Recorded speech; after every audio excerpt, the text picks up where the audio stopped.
Welcome to Let Me Fix This. Enjoy the video. In this video, I will explain how to file S-corporation tax returns. We'll start by understanding the fundamental requirements for S-corporations. Then, we'll identify the essential forms you'll need to complete. Finally, we'll cover the critical deadlines to ensure timely submission. This guide aims to simplify the process, helping you navigate your tax obligations with confidence and accuracy, ensuring you meet all necessary requirements. The cornerstone of S-corporation tax filing is Form 1120-S, which details the company's financial performance, including income, gains, losses, and deductions. Equally important is Schedule K-1, which outlines each shareholder's individual share of the corporation's income, credits, and deductions.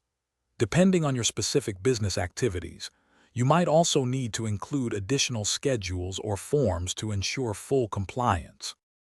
A key feature of S-corporations is their pass-through taxation, meaning profits and losses are passed directly to shareholders, avoiding double taxation.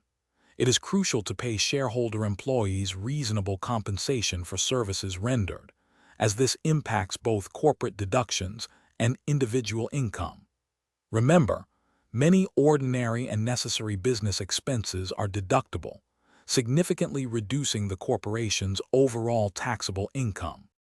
The standard filing deadline for S-corporations is generally the 15th day of the third month following the end of the tax year.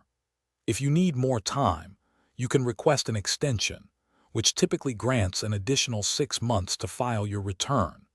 Maintaining meticulous records throughout the year is absolutely essential for accurate reporting and will prove invaluable should your return ever be selected for an audit. Thanks for watching. If you found this helpful, don't forget to like and subscribe.